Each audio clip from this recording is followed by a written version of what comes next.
On Christmas Day, my daughter called and told me not to come because her husband's family was upper class and they said I wasn't on their level. I didn't argue. I just hung up and went back to my office. A few days later, her billionaire father-in-law and my son-in-law came to my company to negotiate a big contract. They walked into the meeting room. They saw the Forbes magazine cover, then looked at me. Their faces turned pale when they realized that the father they had tried to push out of the family because they thought I wasn't on their level was the very CEO they had been pursuing for months. I truly appreciate you being here. Before we continue, take a moment to comment where you're watching from your city or country. It helps connect everyone here. Please note, parts of this story may include fictional elements for storytelling purposes. Any resemblance to real people or places is coincidental, but the message shared may still resonate with you. The snow started falling sometime around 8, the kind of slow and quiet snowfall that Lake Michigan seems to pull out of the sky on Christmas Eve, like it's been saving it all year, just for this. I was sitting alone in my office on the 42nd floor.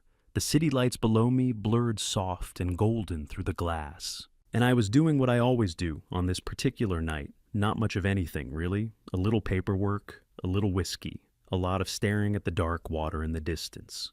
I have never been able to explain why I come to the office on Christmas Eve instead of going home. The apartment is nicer objectively, warmer, but there's something about this room at this hour on this particular night that I find I can't leave behind. Maybe it's the height of it, the way the city looks from up here when the snow is falling, and the whole grid of it goes soft at the edges. Maybe it's just habit. 22 years is long enough for anything to become a ritual, even solitude. 22 Christmas Eves. That's how long I've been doing this alone, ever since Margaret. The office was quiet in the way that only large buildings get quiet after hours, not silent, but settled like the whole place had exhaled and was just breathing slowly until morning. I'd sent everyone home by 4. There was no reason for any of them to be here, and I've never been the kind of man who keeps people away from their families just to prove a point about dedication. The work would be there in January. The holidays wouldn't. The whiskey glass was still half full. I wasn't drinking so much as holding it the way you hold something familiar when your hands don't know what else to do. It was a good whiskey, the kind that doesn't need to announce itself. Margaret had always teased me about spending money on whiskey I barely drank. You just like having it there, she'd say. It's a prop. She wasn't wrong. She rarely was about the things that mattered. On the corner of my desk, in a simple wooden frame I'd had for longer than I could remember, was a photograph. Margaret young and laughing in that way, she had like whatever was funny was the funniest thing that had ever happened in the history of the world. Not a polished laugh, not the kind people perform for cameras. The real one, the one that started somewhere deep and worked its way out before she could decide whether to let it. And in her lap, a small girl with dark eyes and her mother's smile 5 years old and completely unaware that the camera was pointed at them. Natalie, my daughter, the reason I'd rebuilt everything that once fell apart. I was looking at that photograph when my phone buzzed against the desk. I glanced at the screen. Natalie. I answered before the second buzz. Hey, sweetheart. There was a pause, not long, maybe 2 seconds. But I've spent enough time in rooms where decisions get made to know that a 2-second pause before someone speaks usually means they've been practicing what they're about to say. I know that pause the way you know the sound of weather changing. Hi, Dad. Her voice was warm. It was always warm. That was one of the things about Natalie. She had her mother's gift for making the hard things sound gentle. Not dishonest, just careful. I'm glad I caught you. Are you at the office? Where else would I be on Christmas Eve? I said. It wasn't really a question. She laughed softly. Then the warmth shifted just slightly the way a room shifts when someone opens a window somewhere down the hall. You don't feel a draft exactly. You just know something changed. Dad, I've been meaning to talk to you about the holidays, about Christmas dinner. Okay, I said. Derek's family does things a certain way. The Hargroves, they were very particular about gatherings. It's formal, and it's a different world, honestly. I just think she stopped, started again. I don't want anyone to feel uncomfortable, including you. I didn't say anything right away. I was looking at the photograph on my desk, Margaret laughing. Natalie at 5, not yet knowing what the world would ask of her. I thought about that little girl and tried to find the thread between her and the woman on the phone, and I could find it. I could always find it, but tonight it felt longer than usual, like the distance between 2 points that were once the same place. I think it would just be better this year. Natalie continued, her voice dropping lower. If it's just Derek's family, we'll do something in January, just the two of us. I promise. Somewhere nice wherever you want to go. The snow outside was coming down a little heavier now, soft and indifferent the way weather always is. I understand, sweetheart, I said. Yeah, don't worry about it. Another pause, shorter this time. I love you, Dad. I love you too, Natalie. The call ended.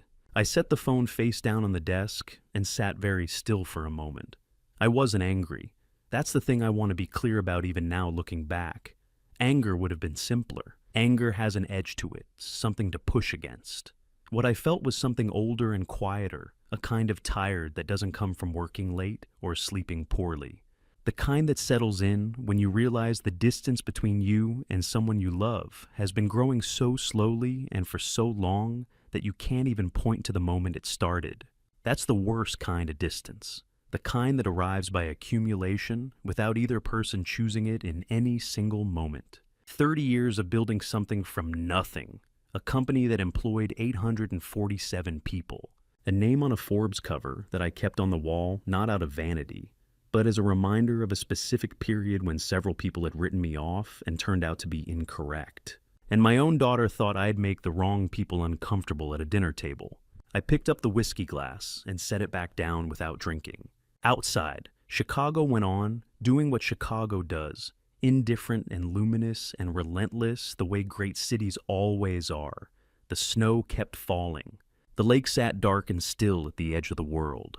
After a while, I reached down and opened the bottom drawer of my desk. Beneath a folder of year-end reports and a spare set of cufflinks, Margaret had given me one birthday silver, simple, the kind she knew I'd actually wear. There was an envelope. Old, the paper gone, the color of cream left too long in coffee, her handwriting on the front in the careful cursive she had learned from her mother and never lost. Robert, just my name.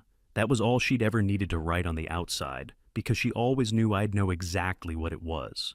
She wrote it in 2001, a year before she passed, when she still had time and clarity and things she needed to say. I'd read it once in 2002, sitting in a much smaller office with a much emptier life, and I'd had to put it away because some words land too hard to carry all at once.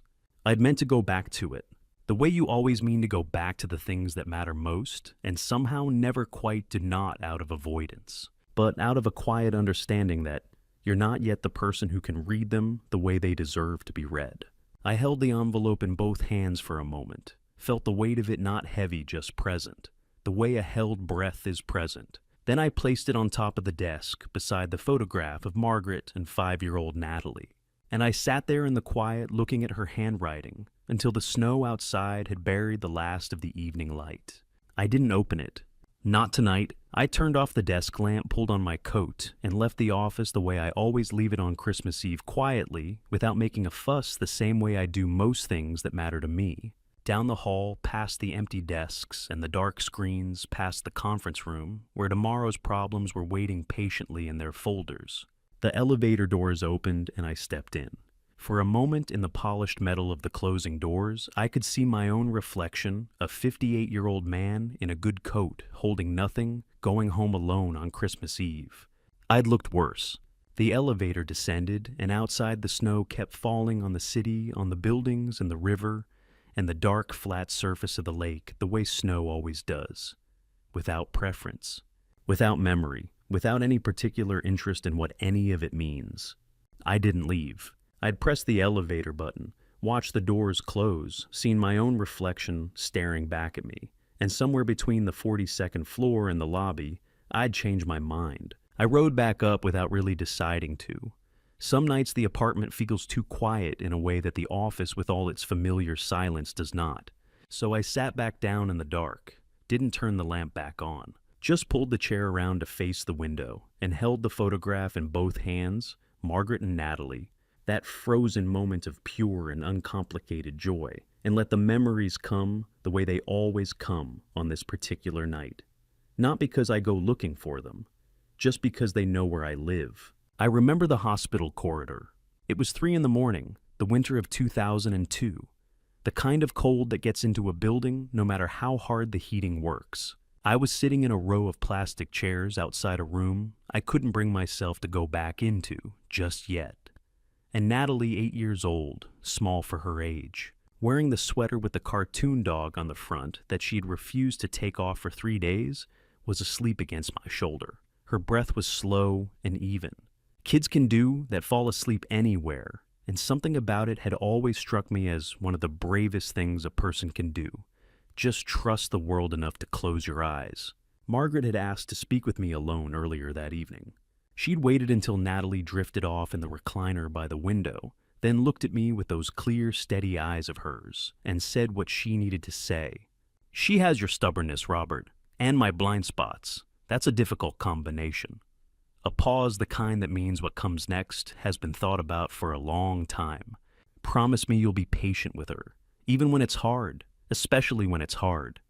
I promised. I have kept that promise every day since. Though I'll admit there are ways of keeping a promise that look right from the outside and still manage to miss the point entirely. I remember her graduation, 2016. A university outside the city, a June afternoon that couldn't make up its mind between warm and overcast. I'd been in a meeting that morning that I genuinely could not leave, the kind that determines whether 400 people keep their jobs or start looking for new ones.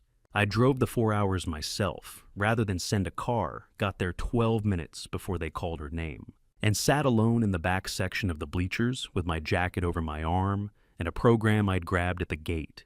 When they announced her name, Natalie Ann Callahan, I clapped louder than anyone around me. A woman 2 seats over gave me a look. I didn't care. Natalie never knew I was there. I didn't tell her. She had friends around her, people her own age, and I didn't want to make it about me showing up.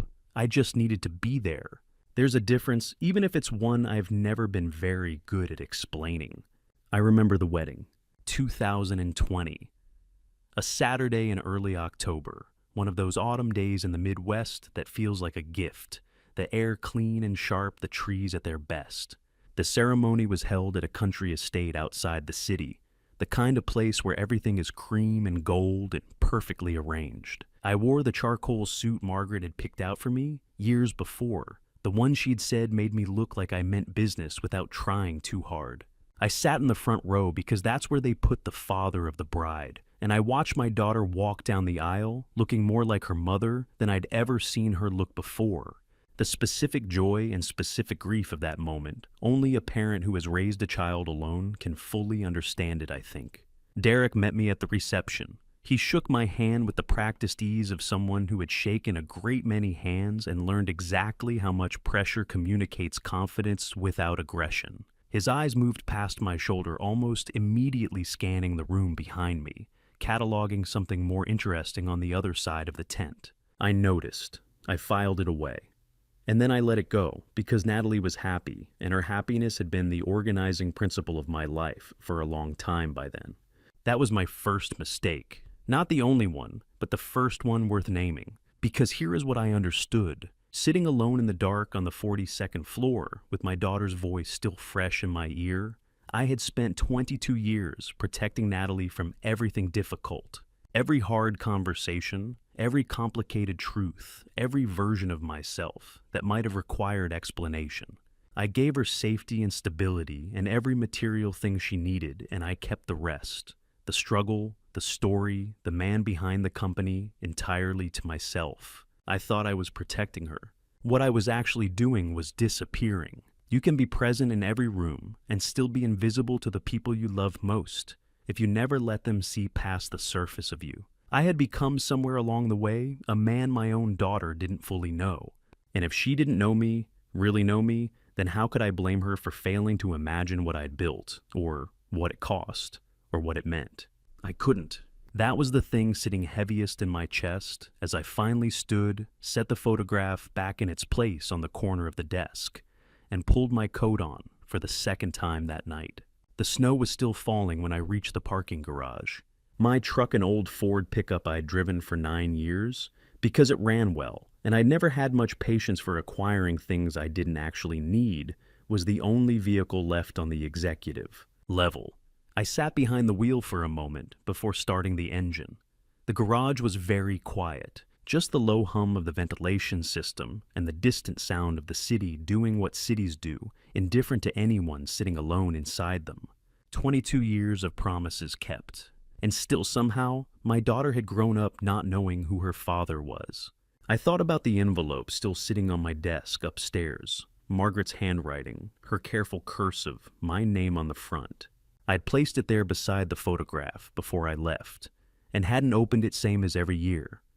The time for that wasn't tonight. I knew that the same way I knew most things I couldn't fully explain, just a settled certainty that the right moment hadn't arrived yet. That I wasn't yet the person who could receive whatever was inside it the way it deserved to be received.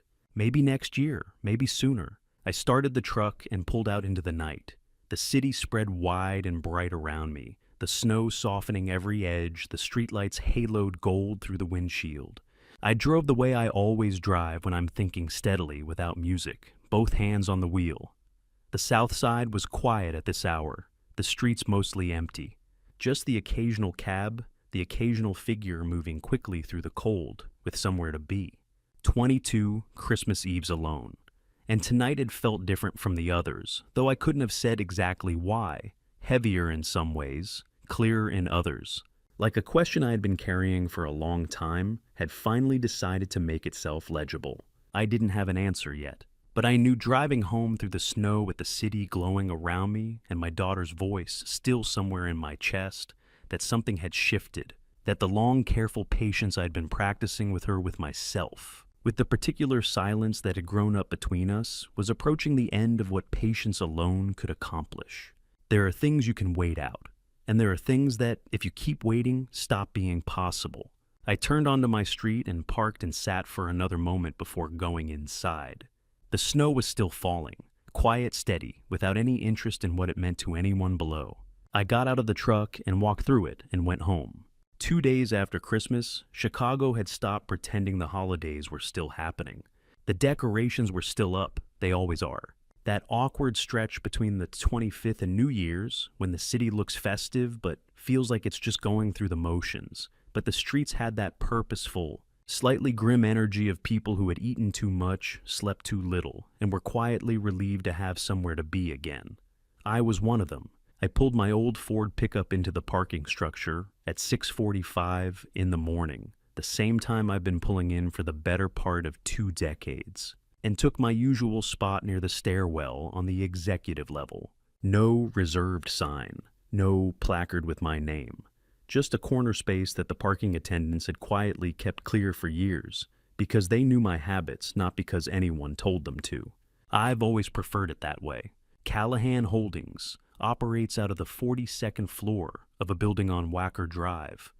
Not the tallest in the city, not the most famous address, but with a view of the river and the lake that on clear mornings makes you remember why you chose Chicago in the first place. The company's name appears on the lobby directory in modest lettering. My name does not. That was a deliberate decision made early on, and I've never had cause to revisit it. Marcus Webb was waiting at the elevator bank when I came up from the parking level. He is my chief operating officer, has been for going on 15 years, and is one of approximately 4 people on Earth I trust without reservation. He's 45, with the kind of steady, unhurried manner that makes people in meetings instinctively calm down. He was holding 2 cups of black coffee, the real kind from the place 2 blocks over, and wearing the expression he wears when he knows something I haven't asked about yet. "It's Merry Christmas," he said, handing me a cup. 2 days late, I said. I was being generous with the definition. We walked through the floor together, the way we do most mornings. Not because either of us needs the walk, but because it's the best way I know to take the temperature of a place. 847 people work for Callahan Holdings across 3 offices, and roughly 200 of them were at their desks this morning. They greeted me by name as we passed. Not Sir, not Mr. Callahan, just Robert. I'd made that request on the first day and repeated it firmly enough over the years that it had stuck. Marcus ran through the end-of-year numbers as we walked 3 major projects in final stages.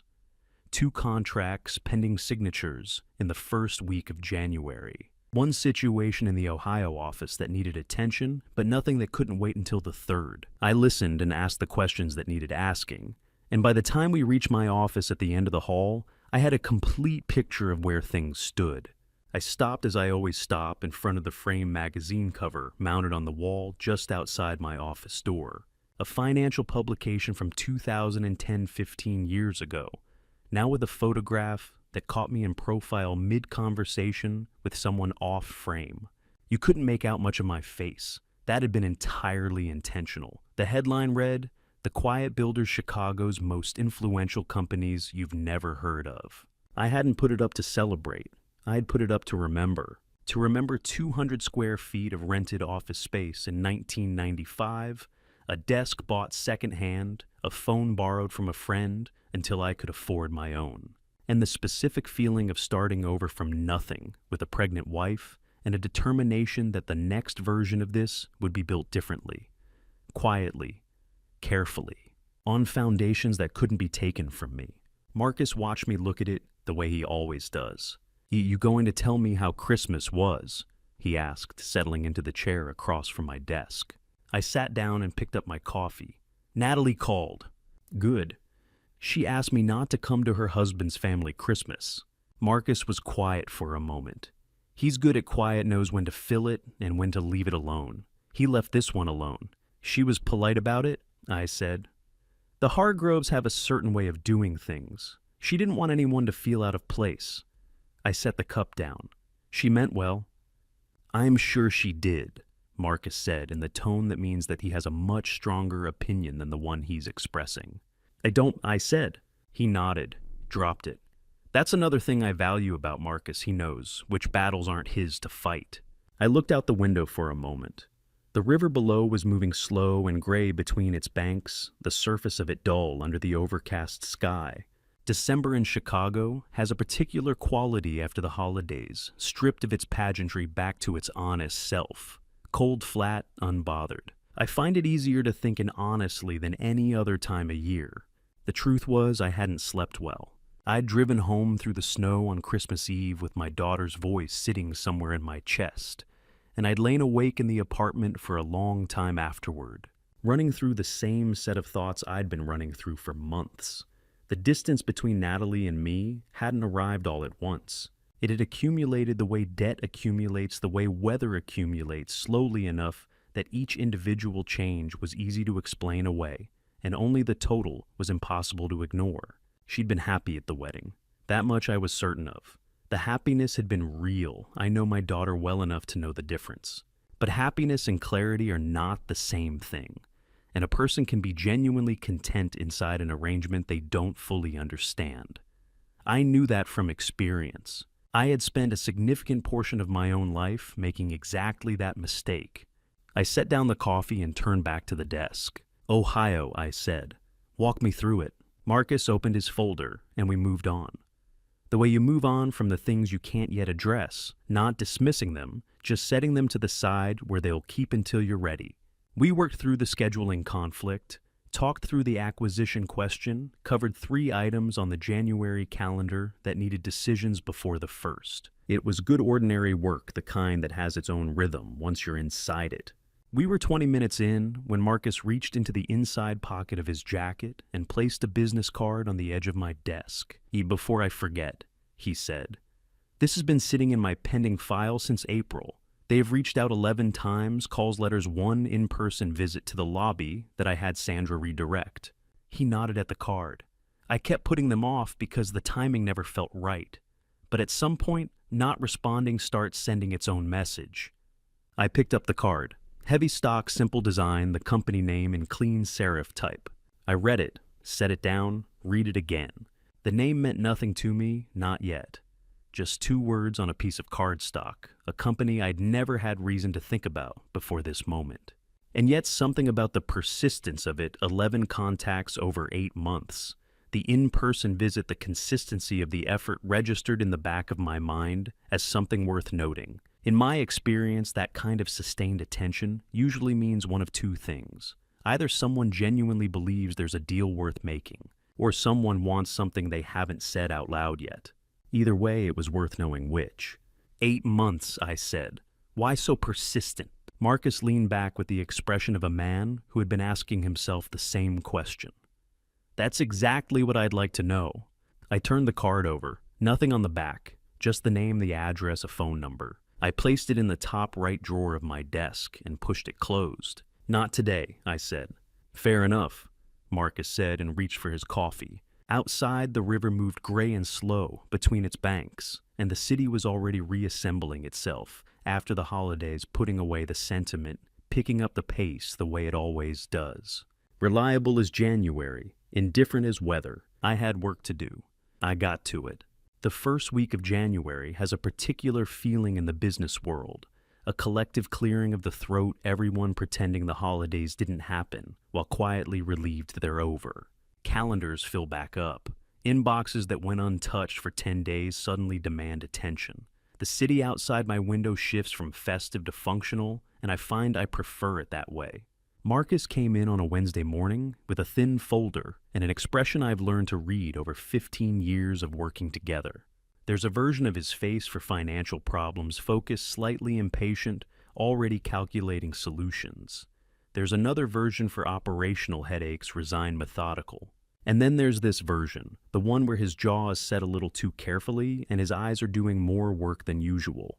That one means the problem isn't about numbers or logistics. That one means it's about people. He set the folder on my desk without preamble and sat down. Whitfield Construction pulled out of the North Side contract, he said. Signed agreement 3 weeks from completion on the preliminary phase. They walked. Whitfield was a small but reliable firm we'd partnered with on a modest commercial development. The kind of project that doesn't move the needle much financially, but matters because it represents a relationship, a handshake, a word kept. I'd worked with their director, a steady man named Gerald Whitfield, for going on 6 years. And Gerald doesn't walk, I said. Gerald walked, Marcus said.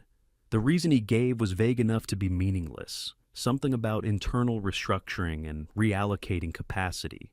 I've heard that excuse from companies that are genuinely struggling, and from companies that have been gotten to.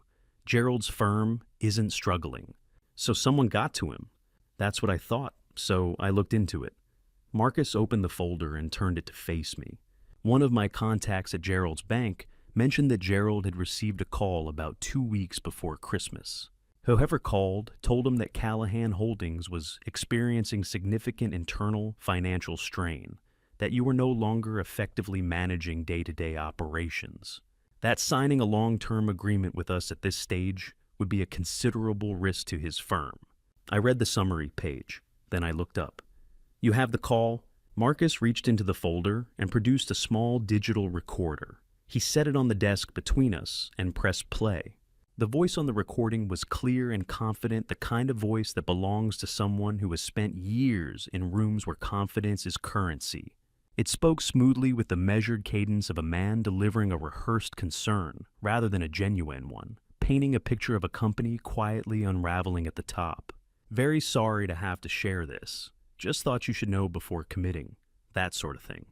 I listened to the whole thing without moving. There's a phenomenon I've noticed over the years. Certain voices have a quality that stays with you even after a single encounter. The way a particular piece of music can surface in your memory months after you've heard it. Something in the timbre, the rhythm of the phrasing, the specific way consonants land. This voice had that quality. I'd heard it before. Briefly in passing at a large gathering, with a great deal of ambient noise and no particular reason to pay close attention. The wedding, 4 years ago. A receiving line, a handshake, a few exchanged words over the noise of the reception tent. My son-in-law. I set the recorder down, looked at the wall across from me for a moment. Not at anything in particular, just giving myself the space to let that land properly before deciding what to do with it. I have a rule about decisions made in the first 30 seconds of anger. Don't. Whatever action you take in that window is almost always the wrong one optimized for how you feel, rather than what you want to achieve. So, I waited. Let the recognition settle. Let it become information rather than emotion. Then I picked up my coffee and looked at Marcus. "What, handle the Whitfield contract," I said. "Find a replacement partner. There are 2 firms we've been meaning to bring in on something. Use this as the opportunity. Make sure Gerald doesn't suffer any collateral damage from this. He was worked on, not disloyal." Marcus nodded, writing. "And keep watching," I said. Quietly. "I want to know if this is a single incident or a pattern." Marcus finished writing, clicked his pen closed. Then he looked up at me with the careful expression of a man who has a question he's not entirely sure he should ask. "Do you know who that is?" he said. "On the recording." I held his gaze. "Yes." He waited a beat, giving me the opportunity to say more. I didn't take it. "Understood," he said. He stood, gathered the folder, and headed for the door. When it closed behind him, I sat with the silence for a moment. There are things you cannot unsee once you've seen them. Pieces of a picture that once placed make the whole image shift into something you can't unrecognize. I had spent 4 years choosing to interpret Derek's behavior, the distractedness, the practiced charm, the way his eyes move past you as the ordinary social habits of a certain kind of ambitious young man. Superficial. Not worth examining too closely. I wasn't going to make that mistake again. I opened the top drawer and took out the business card Marcus had given me the week before, turned it over in my hand, set it on the desk. Then I pulled a blank sheet of paper from the tray beside my keyboard, picked up a pen, and wrote one word in the center of the page in block letters. Hargrove. I drew a line beneath it, then another. I slid it into a fresh manila folder, wrote nothing on the tab, and placed it in the filing drawer on the left side of my desk, the one I keep for things that don't belong in the regular system yet. The one that means not finished, not forgotten, not ready to act on, but watched. Outside January was doing what January in Chicago always does, making itself impossible to ignore. The wind off the lake had picked up overnight, and even 42 floors up, you could feel the building lean into it just slightly. The way old structures do, when the weather reminds them what they're made of. I put the business card in the folder with the paper, closed the drawer, got back to work. The weekend came quietly, the way winter weekends in Chicago always do, not with any announcement. Just a slow graying of the sky and the particular stillness that settles over the city when most people have somewhere warm to be. I drove south on a Saturday morning, the old Ford moving through streets that grew quieter the further I got from the loop. The south side looked the way it always does. In January, bare trees, salted sidewalks, corner stores, with their lights on against the pale morning. I'd lived in that neighborhood for 11 years, back when the rent was something a construction foreman could manage. That was before Callahan Holdings existed as anything more than a name I'd written on a legal pad at the kitchen table. I still own the house. People find that strange. My accountant mentioned it once very carefully, the way people mention things they consider mildly irrational. I told him some things aren't on the balance sheet. He didn't bring it up again. I parked in front and sat for a moment before getting out. The house looks the same from the outside. Same dark shutters. Same narrow front porch. The city repaved the street sometime in the last decade, but the crack in the sidewalk near the gate, the one Natalie used to hop over as a child, always with both feet, always announcing it that crack is still there. I don't know why I notice that every time. I just do. Margaret's garden runs along the left side of the house, between the brick wall and the front window. In spring, it fills in fast. She planted things that come back on their own perennials, because she said she didn't want a garden that needed to be convinced to grow every year. In January, it's just bare stems and a thin layer of snow pressed flat by its own weight. I brought a thermos of coffee from the place near my apartment. I pulled the collar of my coat up and sat on the porch step, the way I always do, facing the garden. This has been my habit for 22 years. I don't fully understand it myself. I don't believe in the idea that the dead can hear us. I've never been the kind of man who finds comfort in that thought. But I've found that talking out loud, even into empty winter air, does something useful. It forces me to put things in order, to say them plainly, to hear how they sound when spoken rather than just circling in my head. So I talk. I told her about the Christmas call, about Natalie's voice, careful, apologetic in tone, firm in meaning, about the exact words "it would be better if you didn't come." I said them out loud there on the porch step, and they didn't feel any smaller for being spoken. If anything, they felt more precise. Natalie is 30 years old. She made a choice. She made it quietly, and she made it clearly, and I had told her I understood. I told Margaret about Derek. I kept it factual, the way a voice on a recording can be recognized, how certainty settles in without drama when you already know something is true. I told her about the contract that dissolved the manufactured rumors, the business card I'd filed away, the name I had written down twice and underlined. Then I stopped talking for a while and just held the thermos. There's a particular quality to silence in that garden. The city is never completely quiet. There's always a distant sound, a train, a truck, someone's radio. But the garden seems to absorb a layer of it, the way heavy fabric absorbs sound. Margaret chose this house partly for that reason. She said it felt like a place where you could actually think. I was thinking about a conversation we had when Natalie was 6 or 7. She'd come home from school upset about a friend who had lied to her a small thing, the way children's conflicts always are and aren't. Margaret sat with her for a long time. I remember watching from the doorway, not wanting to interrupt. Later, when Natalie was asleep, Margaret said something I didn't fully understand at the time. You can't keep building walls around her, Robert. She has to learn to see people for who they actually are. That's not something you can do for her. I'd thought she was talking about Natalie's friend. Looking back, I'm not sure she was only talking about that. I've spent a long time protecting Natalie from difficulty. Not in ways that were obvious. I wasn't the kind of father who hovered or intervened. But I absorbed things quietly. Problems that could have reached her, I redirected. Conversations that might have complicated her picture of me, I didn't have. I thought I was giving her stability. I wonder now if I was giving her a version of me that wasn't complete enough to be useful to her. She doesn't know who I am. Not fully. She knows I work in real estate. She knows I'm comfortable. But the scale of it, the years of it, the specific shape of what I built, none of that is something she ever asked about, and I never offered it.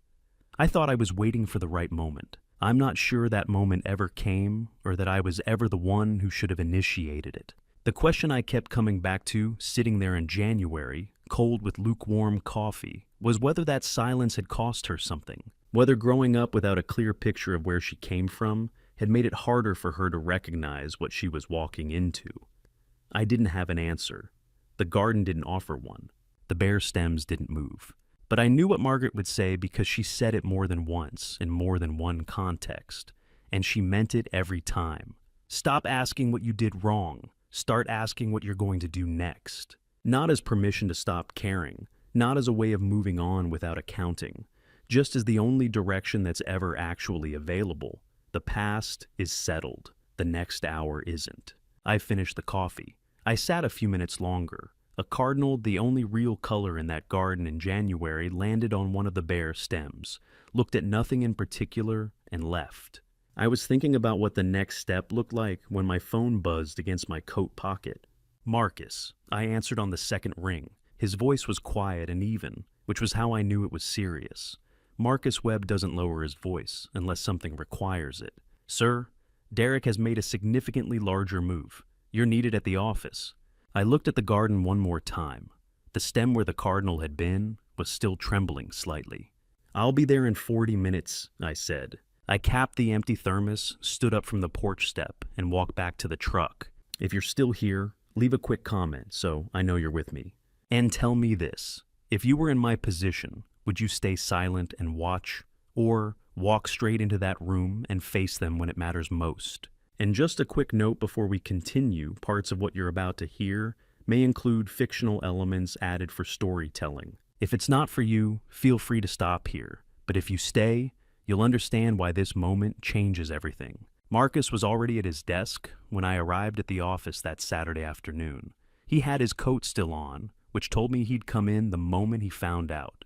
He's been with me long enough that I don't need to ask him to explain. I just sat down across from him and waited. It took him about 4 minutes to lay it out. The gala, the one they call the Chicago Winter Charitable Evening, the largest fundraiser of its kind in the city, had been in the works for months. I've supported it quietly for 7 consecutive years through the Callahan Foundation, which operates entirely separately from my business holdings. The foundation handles contributions to housing initiatives, early education programs, and workforce training. It has its own board, its own administrative staff. My name is attached to it in the filings, but publicly we've always kept it understated. That was a deliberate choice, and it suited me fine. This year, someone had accessed the event's guest coordination process and removed my name from the confirmed attendee list. Marcus had discovered it when the event organizer reached out to his office, confused apologetic, because they had already printed the program. The foundation was listed as the evening's largest contributing sponsor. The name Robert Callahan was supposed to appear in the official remarks. And someone, through a series of coordinated messages to the organizing committee, had made the case that there had been a clerical error, that I would not be attending, and that any formal acknowledgement should be redirected. The organizer had found Marcus's contact information through older correspondence and called him directly to verify. Marcus set a printed copy of the message chain on the desk between us. I read through it once. The language was careful, plausible enough to have worked, if the organizer hadn't thought to double-check. The sender had used a third-party address that didn't trace back to anything obvious. But the timing and the specific knowledge of the Foundation's internal correspondence schedule told its own story. I slid the papers back across the desk. "Is the event still tonight?" I asked. 7 o'clock, Marcus said. "The grand ballroom at the Langham." "And then we go," I said. "I'll need a car by 6. He nodded once and didn't ask anything further. The Langham sits on the river, and in January the walk from the car to the entrance is brief and very cold. Marcus and I arrived 11 minutes before the program was scheduled to begin. I wore the same dark suit I keep at the office for occasions that require one no boutonniere, no event badge. I don't find it necessary to announce what I am in a room where most people already know, and in rooms where they don't, the suit is enough. The ballroom was full, 300 people, perhaps a few more. Round tables, low candlelight, the kind of orchestrated elegance that costs a significant amount of money to make look effortless. I recognized most of the faces, not all by name but by category. Developers, attorneys, foundation board members, city officials. People I dealt with across tables and across the years. I was scanning the room when I saw her. Natalie was standing near the far end of the hall, close to one of the high windows that looked out onto the river. She was wearing a green dress, deep green, not the bright kind, and her hair was pinned up. She looked like her mother, in a way that still catches me off guard sometimes, even after all these years. Not identical, but something in the posture, the way she holds her chin when she's listening to someone talk. Margaret stood the same way. Derek was beside her, one hand resting against the small of her back. From across the room, with the candlelight and the distance, it might have looked like the comfortable ease of a long partnership. I knew better. I'd known better since January, and I'd known something was wrong even before that, since the wedding, since the way he'd shaken my hand without looking at me. But Natalie looked comfortable. She was laughing at something the woman across from her had said, and the laugh was real. I know my daughter's real laugh. Whatever was wrong in that marriage, she still had moments of genuine ease. I held on to that. Standing to Derek's left was a man I didn't immediately place. Tall, silver-haired, the kind of posture that comes from decades of believing a room belongs to you. Something about his face was familiar in the vague way that faces sometimes are a shape, a quality of attention. But the name didn't surface. I moved on. The program began at 7:15. The MC was efficient, a woman I recognized from the Foundation's board correspondence, and she moved through the opening remarks at a good pace. When she reached the sponsor acknowledgments, she paused slightly before reading the largest contribution.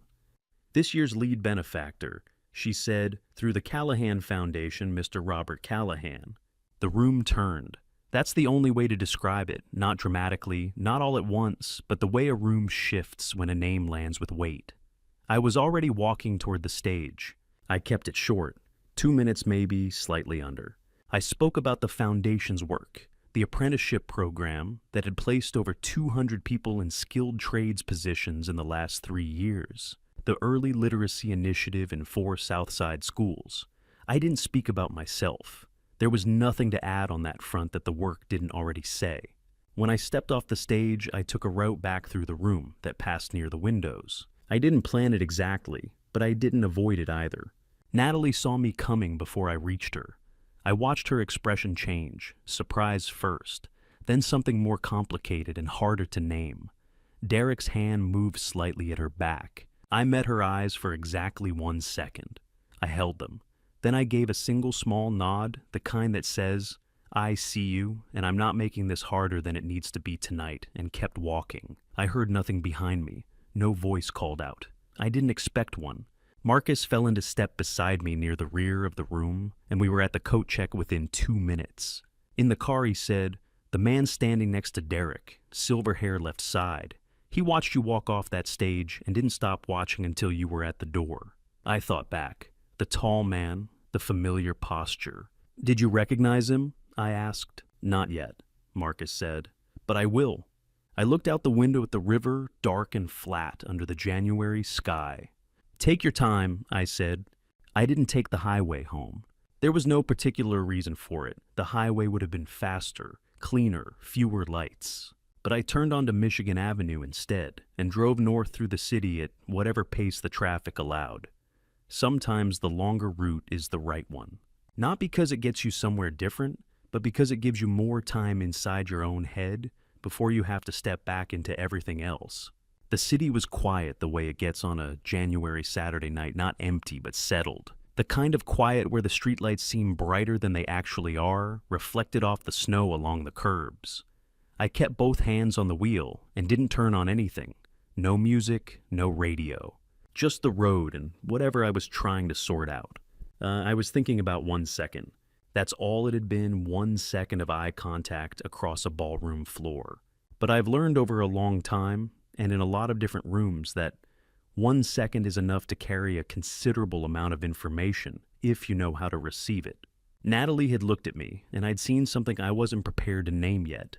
It wasn't embarrassment. It wasn't the particular stiffness of someone caught in a situation they had engineered. It was something with more layers to it. Something I needed more time with before I started drawing conclusions. I was still working through it when my phone rang. The number on the console screen was Natalie's. I answered through the car speaker and kept my eyes on the road. "Dad." Her voice was different from the Christmas call. That one had been rehearsed. I'd heard it in the cadence and the careful spacing between phrases. This one wasn't. This was the voice she uses when something has cut through whatever she'd prepared to say, and she's speaking from somewhere closer to the surface. "Why didn't you ever tell me about the foundation?" "We expressed imboned and besarged." I let a moment pass before I answered. Would it have mattered, Natalie? It wasn't meant as a deflection, though. I understood it could sound like one. I genuinely didn't know the answer. I hadn't kept it from her deliberately. It simply hadn't come up in the kind of conversations we'd been having for the last several years, which were conversations about scheduling, about logistics, about the surface details of two lives that had grown increasingly parallel rather than intersecting. She didn't answer right away. The silence stretched long enough that I checked the speaker to make sure the call was still connected. It was. When she spoke again, her voice had shifted. Not in content, she hadn't found her way to whatever the real sentence was, but the quality of it changed. Faster, lower the words pressed a little closer together. "I have to go, Dad." The call ended. I drove 2 more blocks before I pulled to a stop at a red light. I sat there after the light changed, and a car behind me tapped its horn once before I moved. That pattern, the abrupt ending, the voice dropping the sudden retreat, I'd noticed it before. Not once or twice, but across enough occasions over the last couple of years that it had registered without my quite allowing myself to look at it directly. The Christmas call, a birthday dinner 2 years ago where she'd excused herself mid-sentence to answer a message. A phone call sometime last spring where she'd said, "Give me 1 minute," and the minute had stretched to 20 before she texted to say something had come up. Each one individually had been easy enough to set aside. People are busy. Conversations get interrupted. I hadn't wanted to see a pattern where there might only be coincidence. But standing outside a ballroom tonight, I had watched my daughter's face across a crowded room for exactly 1 second. And the thing I'd seen there wasn't a daughter who had made choices she stood behind. It was a daughter who was holding something carefully, the way you hold something you're afraid of dropping, not because it belongs to you, but because you've been told it's yours to carry. I know that look, I've seen it in enough different faces, in enough different professional situations to recognize it when it appears. People who are free make eye contact and hold it. People who are carrying something they didn't choose look at you for a moment and then they look away. And the looking away is the real communication. Natalie had looked at me for 1 second and then looked away. I had been telling myself for months that her choices were her own, that my job was not to intervene, not to read too much into the spaces between her words, not to impose my understanding of a situation onto a life that wasn't mine to interpret. That was still true. It remained true. I wasn't ready to call what I was feeling anything more than a quiet, unverified unease, the kind that sits in your chest without a name and asks only to be taken seriously. But I was taking it seriously now. I parked outside my building just after 9. I sat in the truck for a few minutes after I turned the engine off. The building's entrance light threw a narrow yellow stripe across the snow on the sidewalk, and I watched a man walk through it with his hands in his pockets, his breath visible in the cold, and I thought about what it costs to stay quiet when quiet is the wrong choice. I pulled out my phone and called Marcus. He answered on the second ring, which meant he was still awake and still working, which was not surprising. A morning would work better, I said, but I need you to look into something for me. Of course, he said. Is this about Hargrove Capital? I've got another thread I've been following on the... No, I said, something else. A pause on his end. Marcus has been with me long enough to know when something else means something I'm not ready to say out loud yet. He didn't ask me to be more specific. It's 7 o'clock, he said. 7 o'clock, I confirmed. I got out of the truck and walked through the yellow stripe on the sidewalk, hands in my coat pockets, into the building. Whatever I was trying to name was still unnamed, but I'd stopped walking past it. That was enough for tonight. Late January in Chicago has a particular quality that the other winter months don't quite match. December is cold, but it carries the weight of the holidays, the lights, the sense that people are moving towards something. February, at least, has the consolation of being nearly over. January just is flat gray, unrelenting, with no ceremony to soften it. It was that kind of morning when Marcus came into my office and set a folder on the desk that was noticeably thicker than the one from 3 weeks prior.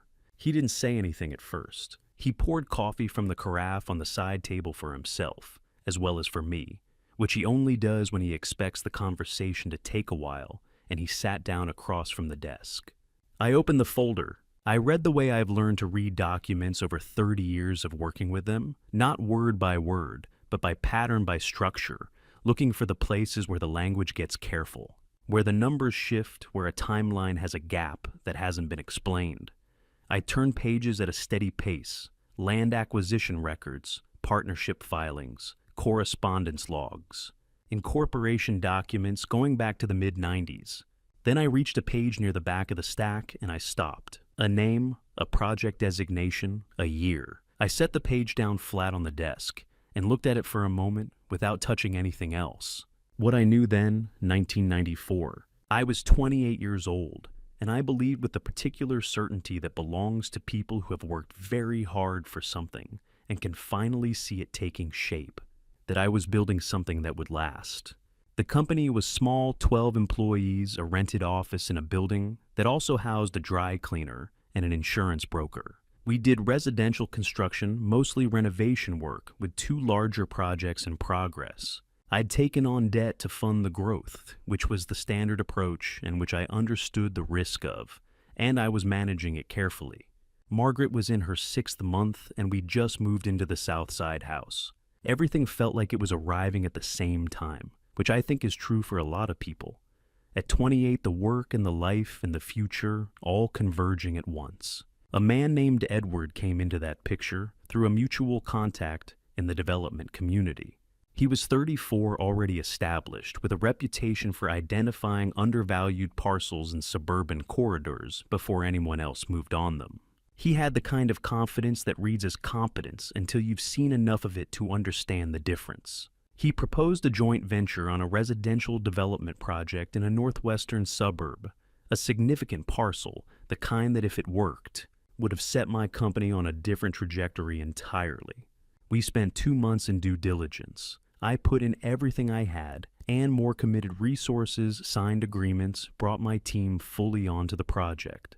Margaret made dinners for the late nights I spent at the kitchen table going over the numbers. She didn't complain, she rarely did. She asked good questions when I talked about it, and she listened to the answers. 6 months later, the project was gone. The main contractor pulled out. The financing structure, which I had believed to be secured, collapsed in a sequence of events that happened faster than I could respond to. The partnership agreement had provisions I hadn't fully appreciated, clauses that, under the specific conditions that materialized, left me exposed in ways that were not recoverable. The company filed for dissolution in November of that year.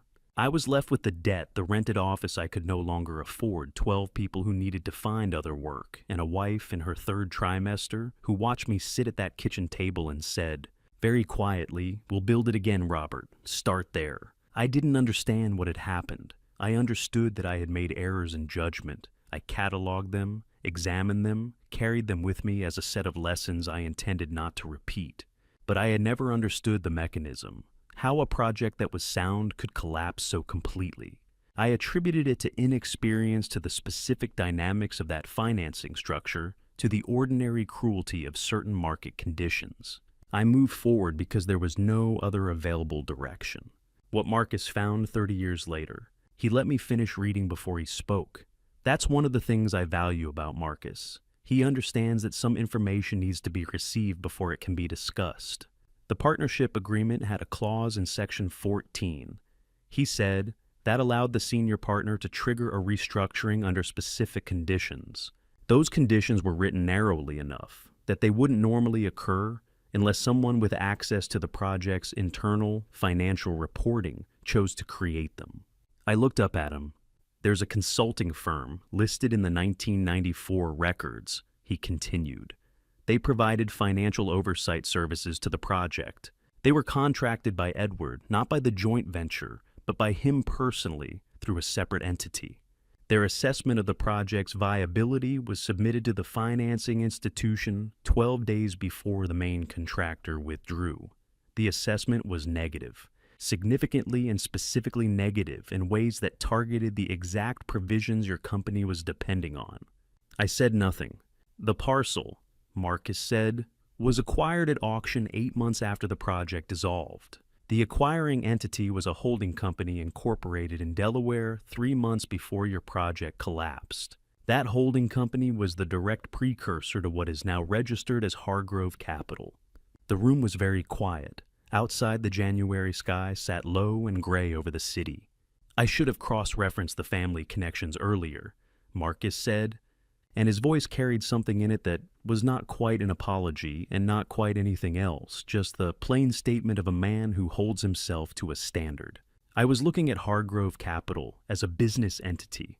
I wasn't running searches on family names. If I had, "You found it," I said. "That's what matters."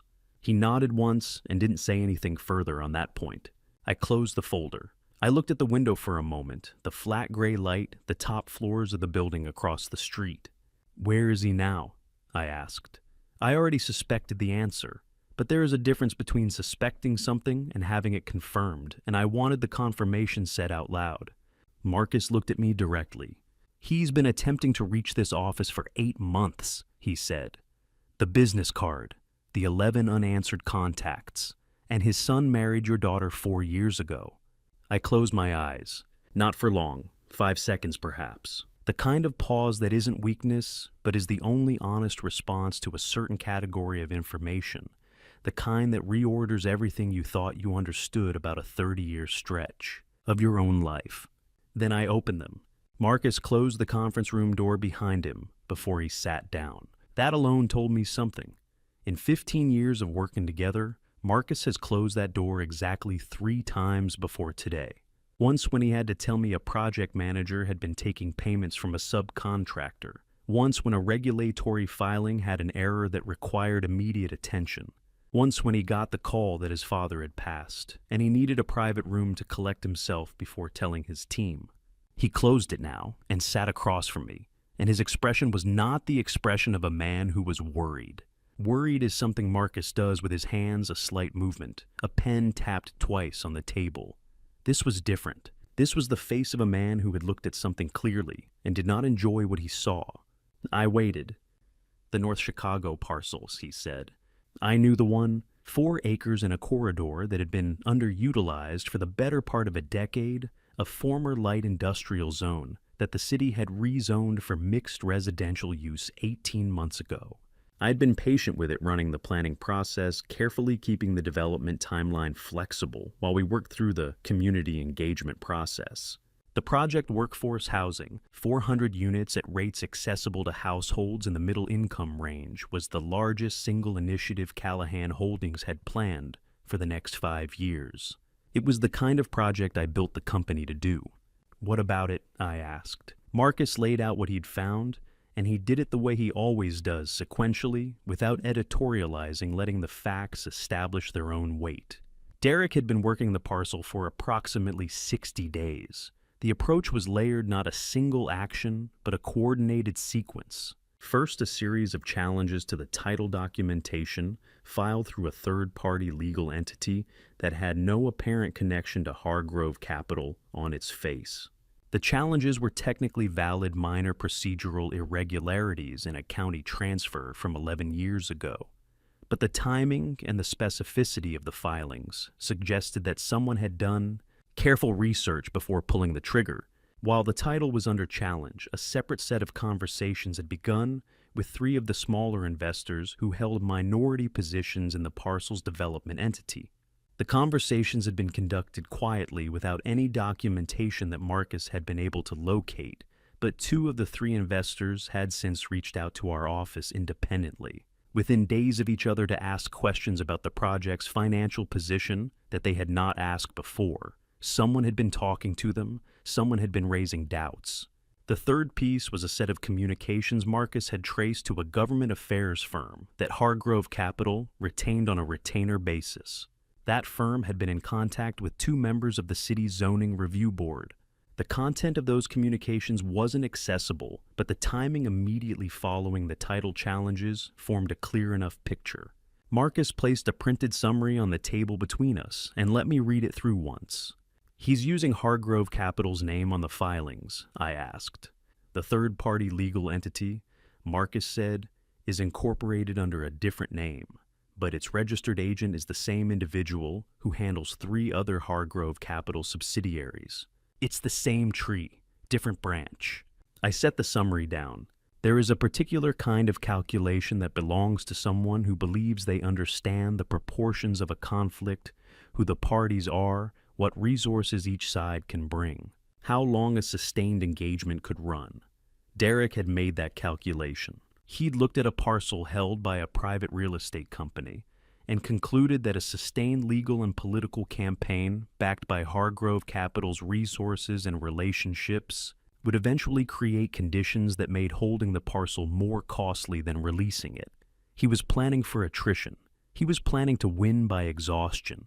He had no way of knowing whose property he was targeting, and he had no way of knowing that the name on the business card he'd been operating under had not authorized any of this. "Does Edward Hargrove know what his son-in-law is doing with the company's name?" I asked. Marcus shook his head without hesitation. "Based on what I can see, the activity is entirely self-directed. The entities involved don't appear in any documentation that would cross Edward Hargrove's desk through normal oversight. Derek has structured this to run below the threshold where it would surface in a routine review."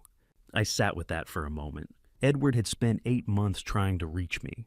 I had not taken those calls, I hadn't known who he was, and by the time I did, I'd needed time to understand what I was dealing with before I sat across from him. But Edward had been reaching out through legitimate channels, through the proper contact processes without pressure or leverage. Whatever his intentions were, and I had a significant amount of unresolved history with those intentions, he had not been running a back-channel operation. He had been waiting. His son-in-law had not been waiting. I looked at the summary on the table for a moment longer, then pushed it to the side. "I need everything, Marcus," I said. "Every document, every transaction record, every contact that can be traced, every filing, every registration, every communication that has a name or an address or a date attached to it. I won't walk into a room with a partial picture. Marcus picked up his pen. "How much time do I have?" 10 days, I said. He wrote something down, a short note, the kind he makes when he's beginning to organize a large task in his head. Then he looked up. "Walk into which room, sir?" I opened the top right drawer of the conference table. The Hargrove Capital business card was still there where I'd placed it 2 months ago. I held it for a moment, then set it on the table between us, facing Marcus. "Schedule a meeting," I said. "Tell them that the chairman of Callahan Holdings is finally ready to discuss a potential partnership arrangement." Marcus looked at the card. He looked at me. He didn't ask anything further. He picked up his notebook, stood, and walked to the door. 10 days, he said, confirming. 10 days, I said. He opened the door, and the sound of the office came back in keyboards, a distant phone. The low hum of a building that has 847 people working inside it, for reasons that have nothing to do with any of this.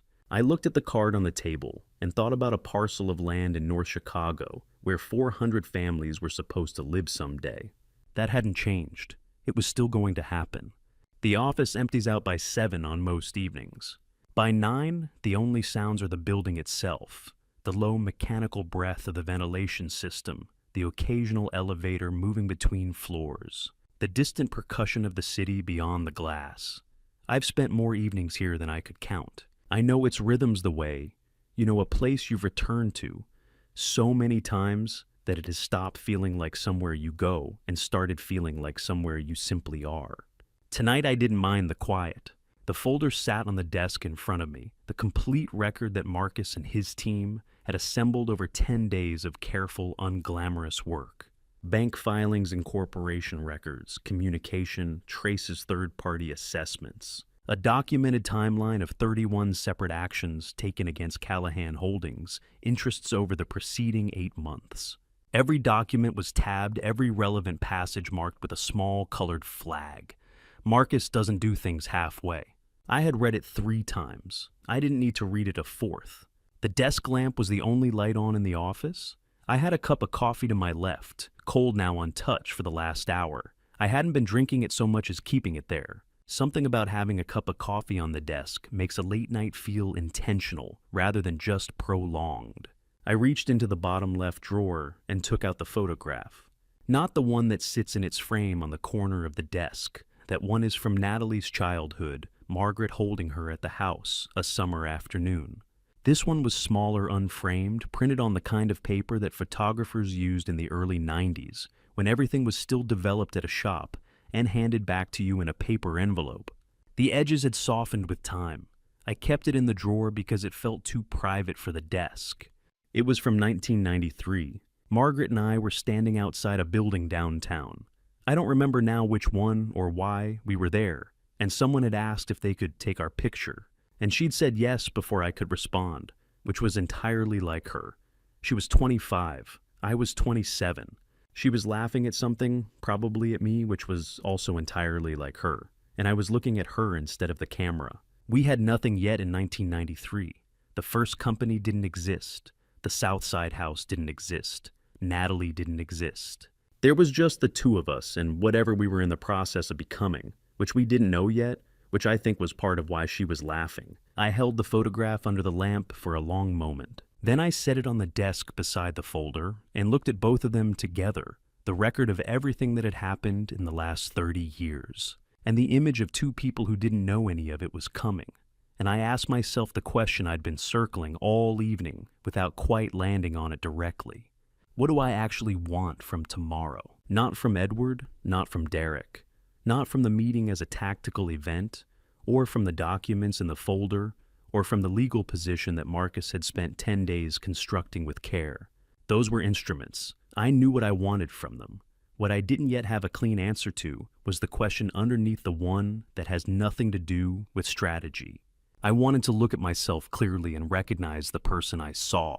That sounds simpler than it is. I've spent 30 years making decisions under pressure, most of them, in rooms where I was the only person who didn't want something from me. I've done things right, and I've done things wrong, and I've done things that were neither just necessary. But there is a specific quality of self-recognition that I've found matters more than most of the external measures The ability to look at your own actions honestly and find that you can account for them. Not perfectly, not without regret in places, but account for them. The man I wanted to be tomorrow was the man Margaret had trusted when she'd said, "We'll build it again," on the worst night of 1994. Not because he was impressive or because he was winning, or because the room respected him, because he didn't need to diminish anyone else in order to stand up straight. That was still the standard. It hadn't changed. I pulled a notepad from the desk drawer, a plain one, the kind I use for working notes, and I wrote something on it. It took me about 2 minutes. It wasn't long. I didn't read it back. I folded the paper twice, wrote nothing on the outside, and placed it in the back of the bottom right drawer behind the hanging files where I keep personal documents. I would know where it was. I stood up. The city from the 42nd floor at 10 o'clock on a February night is a particular kind of view, the lights arranged in their fixed patterns, the dark gaps where the river runs, the distant red blink of aircraft warning lights on the taller buildings to the north. I've stood at this window hundreds of times. I stood at it for a minute now, not thinking about anything specific, just being in the room for a moment before leaving it. My phone buzzed on the desk. I crossed back and picked it up. The screen showed Natalie's name. The message was short. "Dad, I heard there's a meeting tomorrow. Something about Hargrove. I don't know how you know them, but please be careful." I read it once. I read it again. She knew about the meeting. She'd said she didn't know how I was connected to the Hargrove family, which meant she didn't know that the chairman of Callahan Holdings her husband had been maneuvering against was her father. She was warning me about a meeting she thought I was walking into from the outside. She was worried about me. Not about the outcome, not about the business, about me. I typed 3 words and sent them before I could revise them into something more measured. "I'll be fine." I put on my coat, picked up the folder, turned off the desk lamp, and walked out of the office. The elevator was quiet all the way down. The morning of February 14th arrived gray and still, the way Chicago mornings do in the middle of winter, when the season has run long enough that even the cold has become routine. I was dressed and in the car by 7:15. The suit was dark charcoal, fitted close, the kind that doesn't announce itself, but holds its shape across a long day. The tie was navy blue, a color I don't wear often, but today felt like the right occasion for it. Margaret had given me a tie in exactly that shade once years ago and told me it was the color of someone who had already decided. I bought a new one in the same color every few years. This morning I had taken longer than usual choosing it, which I noted without judgment, and moved on. Marcus was waiting at the elevator when I reached the 42nd floor. He was in his dark suit, the one he saves for situations that require it, and he was holding 2 cups of coffee, which was unnecessary and exactly like him. He looked at me for a moment. "Ready," he said. "I've been ready for a long time," I said. He handed me the coffee and we walked to the conference room. The room faces north and west, which means that on a clear morning, you get the full spread of the city, and beyond it, the lake. Today the sky was a flat silver gray, and the lake was barely distinguishable from the horizon, just a darker gray meeting a lighter one somewhere out past the buildings. The snow that had blanketed the city since December had mostly gone, leaving the streets clean and wet. There is something about a city in mid-February without its snow cover, stripped of the thing that had softened it, that feels honest. Like the city is showing you what it actually is. The conference table seats 14. We were using all of it today.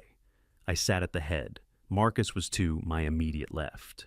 Our general counsel, a measured woman named Patricia, who has been in that role for 9 years and who I have never seen visibly concerned in a business setting, sat to my right.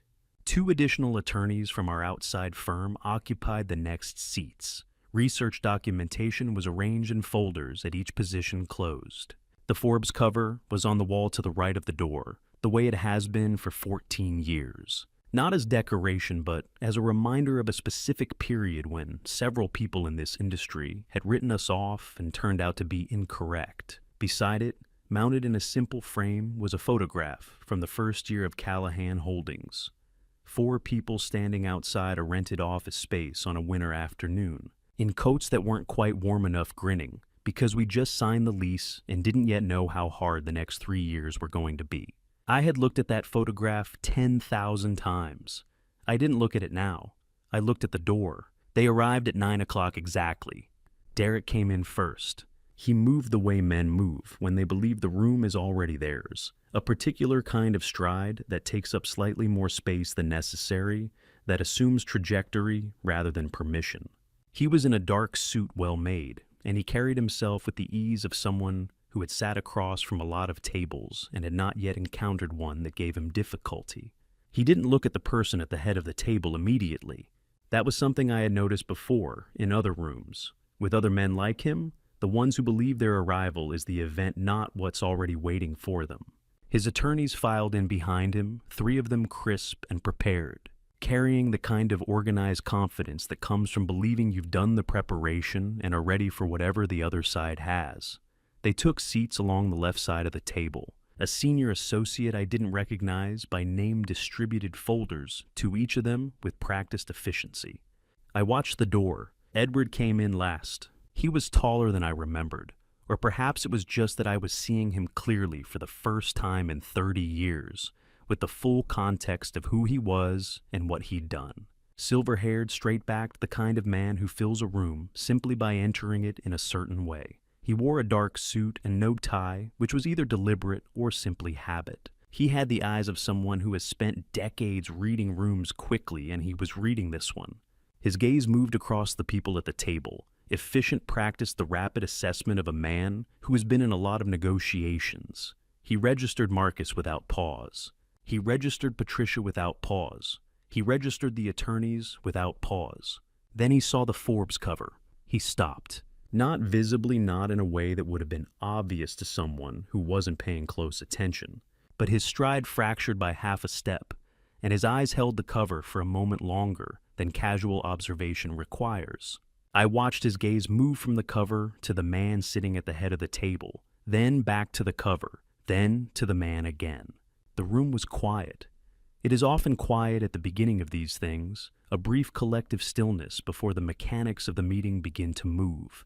This quiet was different. This quiet was the specific sound of something falling into place. I stood, not quickly, slowly, deliberately in the way that signals you have arrived somewhere and have no urgency about what comes next. I extended my hand across the corner of the table. "Edward," I said, "it's been a long time." He looked at my hand. He looked at my face. The color in his expression shifted in a way that was impossible to precisely describe and impossible to misread.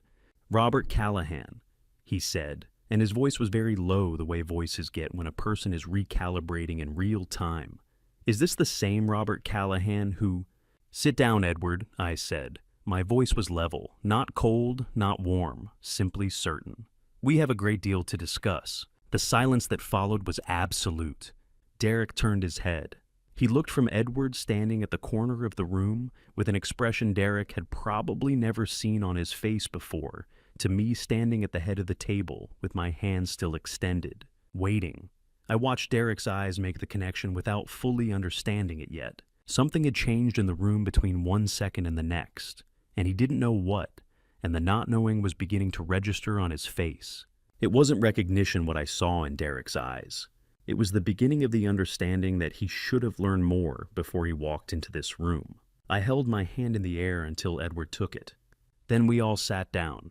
The silence lasted perhaps 4 seconds. Marcus reached for the water pitcher at the center of the table and began filling the glasses nearest to him methodically without comment, moving around the table with the quiet efficiency of someone who understands that certain moments require an ordinary action to give people somewhere to put their attention, while the extraordinary one settles. It was exactly the right thing to do, and he knew it, and he did it without being asked. I waited until he finished. I waited until everyone had a glass in front of them, and there was no more motion in the room to serve as distraction. Then I rested my hands flat on the table, and I began. In the spring of 1994, I said I was 28 years old. I had 12 employees, a rented office, 2 active projects, and a third that I believe was going to change the trajectory of everything I was building. I wasn't looking at Derek. I wasn't looking at the attorneys.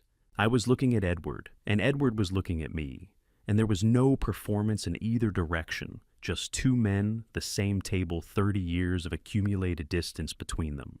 A man I'd been introduced to through a mutual contact in the development community proposed a joint venture. A residential parcel in the Northwest Corridor, significant size, good positioning, the kind of project that could have established my company as something more than a regional renovation outfit. I committed everything I had to it, every resource, every relationship, every dollar of credit I could access. I didn't modulate my voice for effect. I didn't slow down at the difficult parts or speed through them. I kept the same pace throughout, because the facts stated plainly and in sequence carry their own weight without assistance.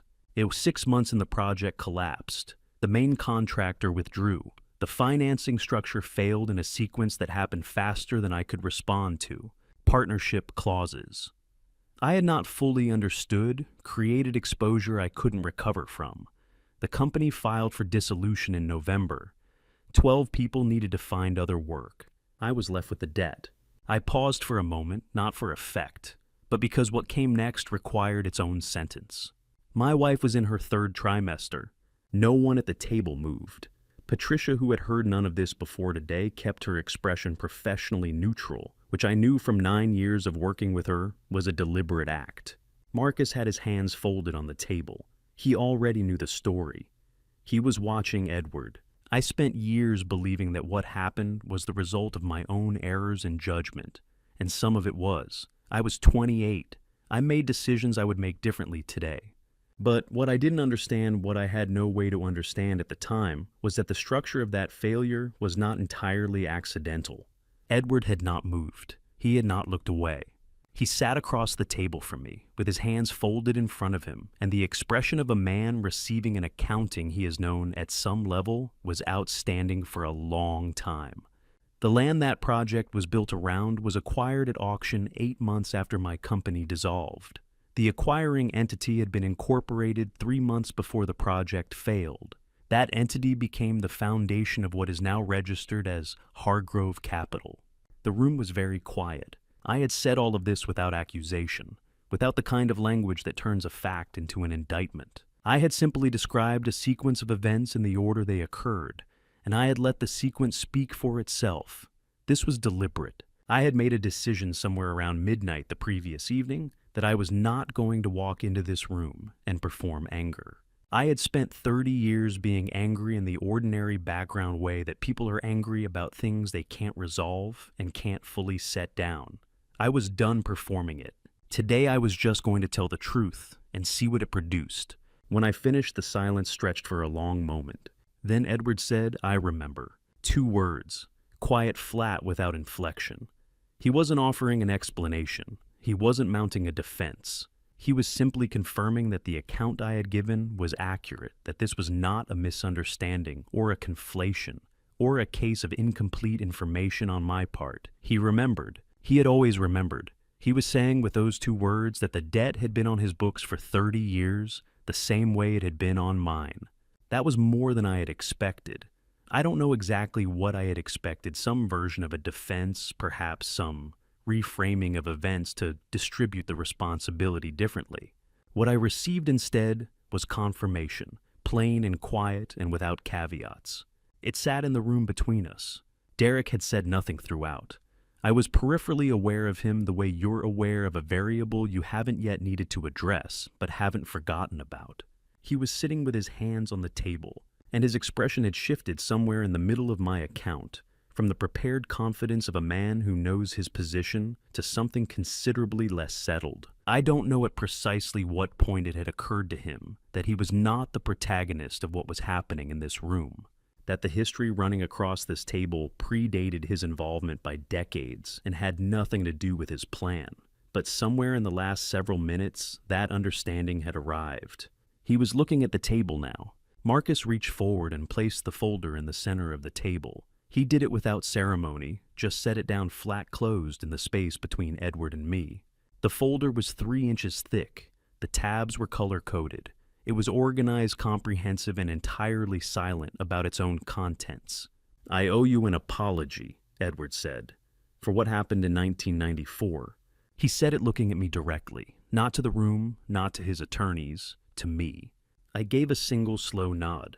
"That is a beginning," I said, But there are things that have happened in the past several months that we also need to discuss. Actions taken under the name of your company. I moved the folder an inch closer to his side of the table. I want to understand what you knew and what you authorized. Edward looked at the folder. Then he looked at Derek. It was the first time he had looked directly at his son-in-law since sitting down. The look lasted only a moment. Brief contained the expression of a man whose understanding of a situation has just shifted in a direction he hadn't anticipated. Derek met the look for perhaps half a second before his gaze moved to a fixed point on the table in front of him. The folder sat between all of us, still closed.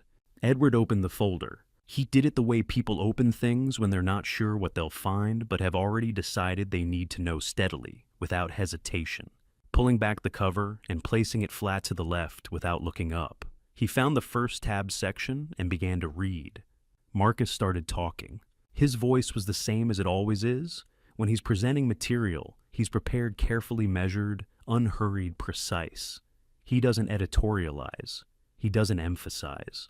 He moves through information the way a surveyor moves through land, methodically, with attention to the boundaries, letting the terrain speak for itself. The first item, he said, is a recorded communication from the 4th of January. An account representative at a construction supply firm received a call suggesting that Callahan Holdings was experiencing internal financial instability. The call originated from a number traced to a third-party communication service. The entity that contracted that service shares a registered address with a subsidiary of Hargrove Capital. He turned a page. Edward turned a page. The second item concerns the Chicago Winter Charitable Evening held on the 17th of January. The event's guest coordination team received a series of messages over a 4-day period beginning the 9th of January, indicating that Robert Callahan would not be attending and requesting that any formal acknowledgement be redirected. The messages were sent from an address not associated with this office or the Callahan Foundation. The IP routing traces to a network registered to an entity incorporated in Delaware. Another page. Edward's hand moved across the paper. I watched his face not because I was looking for a particular reaction, but because faces tell you things in moments like this that nothing else will, the small recalibrations, the expressions that come and go too quickly for anyone to have composed them deliberately. What I saw in Edward's face over the course of those pages was not shock exactly. It was the specific expression of a person who is discovering that something they hadn't known was happening had nonetheless been happening in their name, and who understands, with each additional page, exactly what that means, legally, professionally, and in ways that have nothing to do with either. Marcus continued. He laid out the North Chicago parcel. The title challenges the investor contacts the government affairs communications. He presented each element in sequence with documentation attached cross-reference to the relevant Hargrove Capital entity. He was thorough without being exhaustive. He covered everything that needed to be covered and stopped when the record was complete. Derek interrupted twice. The first time was somewhere around the third section, a short interjection, something about context and timing that began with, "What you have to understand is..." Marcus paused, waited until Derek finished, and then resumed from exactly where he had left off without acknowledging the interruption or adjusting his presentation in any way. As if the interjection had been weather notable briefly and then passed. The second attempt came near the end. It was shorter and less structured than the first, the verbal equivalent of reaching for something to hold on to and not finding it. Marcus waited again, resumed again with the same even pace. When Marcus finished, he closed his own copy of the folder and placed it neatly in front of him. He said nothing further. He had said everything he needed to say. The room settled into a silence of a different quality than the ones that had come before it. Not the silence of anticipation or of waiting, but of a room in which a record has been read into existence and cannot be unread. Derek sat with his hands on the table. He had stopped looking at the folder somewhere during the second section and had not looked at it since. He was looking at the table itself, a fixed point. The way you look at something when you're not seeing it and don't want anyone to know that. Edward closed the folder. He placed his hand flat on top of it, the way you place your hand on something to confirm it's real. He stood. He didn't look at me. He looked at Derek. I didn't speak. There was nothing I needed to add to what Marcus had presented, and there was no version of what came next that would be improved by my participation in it. What happened between Edward and Derek in that moment was its own thing, and it was not mine to shape. Derek said something low, short the beginning of an account that didn't get far before Edward's expression stopped it. Then Derek spoke again, a little longer this time, with less structure and more of the quality that comes when a person has run out of framing and is left with the plain version of what they did. He confirmed each of the 3 actions. He confirmed that he had initiated them independently. He confirmed that no one at Hargrove Capital had knowledge of them at the level they were conducted. He confirmed it, not because he had decided to, and not out of any internal reckoning. With what he'd done, I could see clearly enough that no such reckoning was taking place. He confirmed it because the folder sitting closed under Edward's hand contained 31 documented actions, and the only question remaining was which version of the next hour he preferred. Edward sat back down. He looked across the table at me. His expression had settled into something quieter and older than what he'd walked in with the face of a man who has learned something he should have known and who understands, without anyone having said it directly what it has cost. I had no knowledge of this, he said. None of these actions were authorized. I will take responsibility for correcting every item in that record. I nodded once. I know you didn't, I said. That's why we're having this conversation here, instead of somewhere considerably less comfortable for everyone. A silence. 2 beats of it. Long enough for the statement to land without requiring a response. Then I looked at him steadily and let a moment pass before speaking again. There's one more thing that needs to be addressed, I said, and it has nothing to do with the folder. I held his gaze. My daughter, I said. Something shifted in Edward's face. Not quickly, it moved the way things move when a person absorbs an unexpected weight and adjusts their footing to accommodate it. He had come into this room prepared for a business confrontation. He had found something considerably more layered than that, and now another layer had arrived. He looked at me for a long moment, not with the expression of a man managing a crisis, but with the expression of a man who has passed through managing and arrived somewhere more honest. Tell me about Natalie, he said quietly. By 3 o'clock, the conference room had been cleared, and the building had settled back into its ordinary afternoon rhythm. Marcus had left with the legal team to begin the documentation process, the formal record of what had been confirmed, the steps that would need to follow. Edward and his attorneys had gone. Derek had gone without looking at me again, which was the right instinct, even if it had arrived for the wrong reasons. I was at my desk with my jacket over the back of the chair, and my tie loosened when my assistant knocked twice and opened the door a few inches. Her name was Claire. She'd been with the office for 4 years and had the particular quality of knowing when to deliver information quickly and without elaboration. "Mr. Callahan, your daughter is downstairs. She doesn't have an appointment," she said, a brief pause. "She said she'll wait however long it takes." I looked at the window for a moment. The February afternoon light was already beginning to thin. "It'd send her up," I said. Natalie came through the door the way people come through doors when they've made a decision and are committed to it before they arrive. She was wearing a heavy coat, dark wool, the kind that goes on in the morning, when you don't know how the day will end, and her hair was pulled back without much attention to it. She stopped just inside the door and looked at me across the office. Her eyes were the particular red that comes not from recent emotion, but from emotion that has been going on for a long time and has worked its way into the infrastructure. I didn't say anything. I gestured to the chair across from the desk, the same chair that Edward had sat in for a different kind of conversation a few hours earlier. She crossed the room and sat down. She put her bag on the floor, placed her hands on her knees, and looked at the surface of the desk between us. I waited. This was not difficult. I have learned over many years and in many different rooms that silence offered to someone who needs to speak is one of the more useful things you can give them. It doesn't require anything. It just stays open. She started talking without looking up. The first year, she said, everything was fine. I don't mean that in the way people say it when they're making excuses for something. I mean that if you had asked me, I would have told you the truth, as I understood it, which was that things were fine. She moved one hand from her knee to the arm of the chair. A small adjustment, a kind of anchoring. It wasn't he never raised his voice. He never said anything directly wrong. It was more like she stopped, started again. There were phrases he used, repeated. Not often enough that you'd notice a pattern right away, but often enough that they started to feel like things I believed rather than things he'd said. She looked up then briefly, then back at her hands. He used to say, "Your dad seems happier in his own world, Nat. He's probably more comfortable there." And it always sounded like he was looking out for you. Like he was protecting you from situations where you might feel out of place. Like including you less was actually the considerate thing to do. I kept my hands still on the desk. I kept my face neutral. Not because I felt neutral. I was aware of something in my chest that had the specific weight of understanding arriving too late, but because this was her account to give. And the shape of it needed to come from her, not from my reactions to it. "He never said you were wrong about anything," she continued. "He never said anything bad. He placed you somewhere.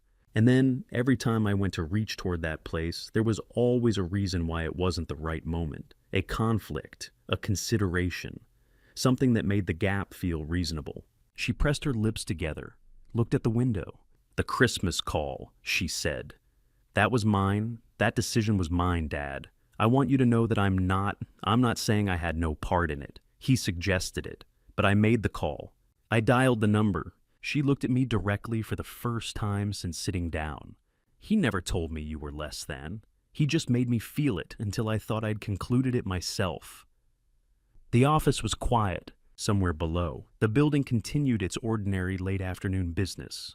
The low sounds of an organization that had 847 people moving through their work without any awareness of what was happening on the 42nd floor. I did not speak. Not yet. There was more. I could see it in the way she was sitting, the way her hands had stilled, and I was not going to close the space before she was finished. I heard things over the last few months, fragments of conversations I wasn't supposed to hear. I didn't understand all of it. I still don't.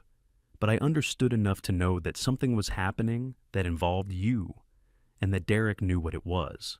And I didn't ask him directly because I already knew. A pause. I already knew that whatever he told me wouldn't be the whole truth. She looked at her hands again. "I texted you last night because I was scared," she said very quietly. "Not for the meeting, for you. And I didn't know how to say that without saying everything else, so I just said, the small version. The small version." 3 words, and she'd sent them at 10 o'clock on a February night, and I'd replied with 3 words of my own, and both of us had said considerably more than the words we used. I waited another moment. She didn't add anything further. Then I asked the only question that mattered. "Are you safe, Natalie?" She looked up. Her mouth moved the beginning of an answer. She gave a single nod. Then something in it shifted and she shook her head. Slowly. She looked down at her hands opened in her lap. And she stayed there for a moment, looking at them as though checking whether they belonged to her. "I don't know," she said. "I'm not sure I know what that looks like right now." I stood up. The rooftop access door opened onto a narrow ledge that wrapped around the mechanical equipment housing on the 43rd floor.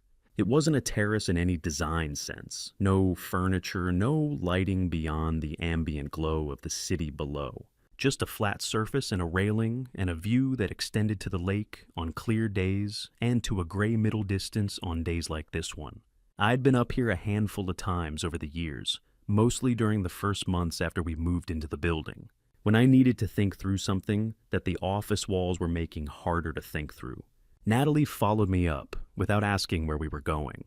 That, too, was something sure had inherited from her mother, the willingness to follow a direction before understanding it, based on something other than information.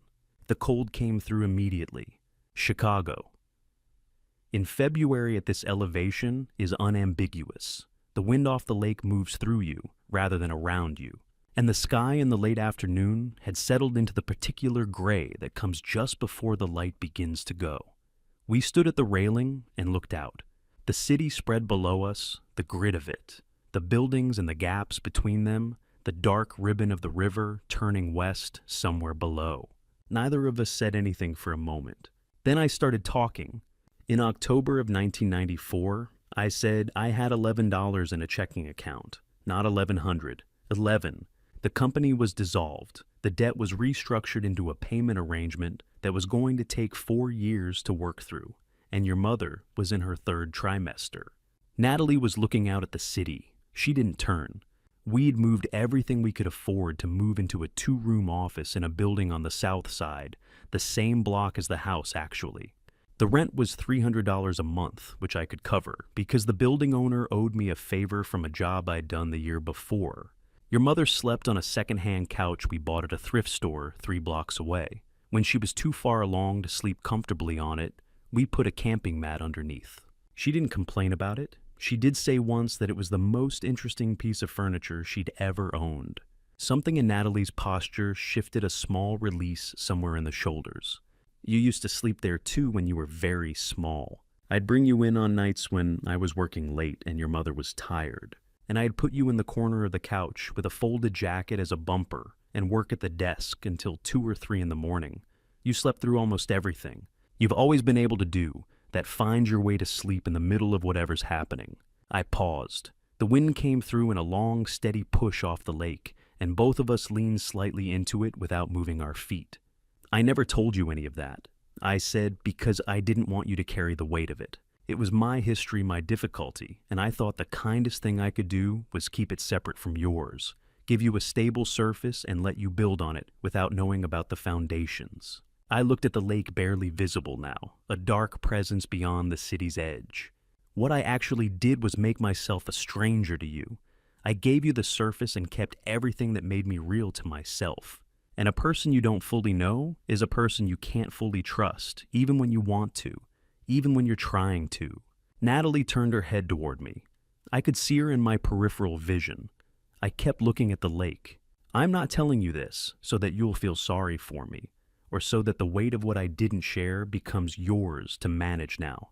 I'm telling you because you came up here, you came to the office, you waited, you sat down and told me the truth, and you deserve the same back. A long pause. The city moved below us the way it always does, without regard to what's happening on any particular floor of any particular building. I'm not angry at you, Natalie. She made a small sound, not quite a word. I want to be clear about that, I said. I'm not. I considered the right word. Sad is the better one. There's a difference between them that matters. Anger is about what happened. Sadness is about what something means. I'm sad because the distance between us wasn't inevitable. It was built piece by piece over years, and some of those pieces were mine to put down, and I didn't. We stood there for a moment with that between us. Then Natalie said, "Why didn't you confront Derek when you found out what he was doing?" It was a fair question, precise and fair, and the kind that deserved an honest answer. Because I didn't want to put you in the middle of it, I said. I didn't want you to feel like you had to choose a position before you had all the information you needed to make that choice for yourself. She was quiet for a moment. That was your mistake, she said. Not unkindly, just directly. The same way she used to tell me when she was 9 years old and I'd given her a factually incorrect answer to something she'd looked up that I'd gotten it wrong. Matter of fact, unbothered by the fact that she was correcting me. Yes, I said, it was. I didn't explain it further or qualify it. It was true, and she'd named it correctly, and the right response to that was to agree and not complicate it. She turned back toward the city. We stood for another minute without talking, and the silence was different from the ones we'd been in all day. Not the silence of waiting, or of processing, or of rooms where things were being decided. Just 2 people standing in the cold in the same place at the same time. Nothing being asked of it. Then she turned to face me.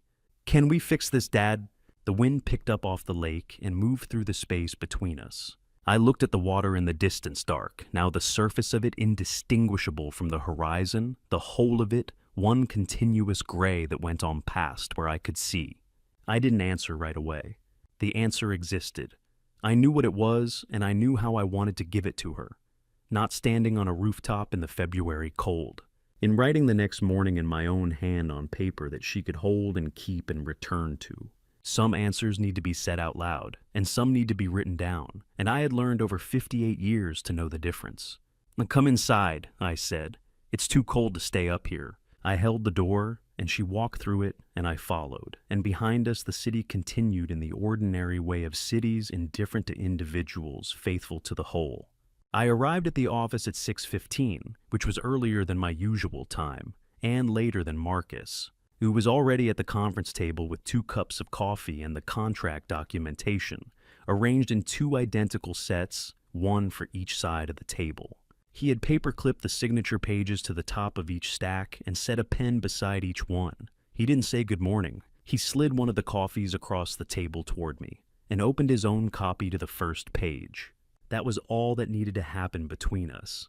I drank the coffee and read through the contract once. Though I had reviewed it 3 times the day before, and Marcus had reviewed it twice, and Patricia had reviewed it once, and every material point was already known to me. Reading it again was not about the content.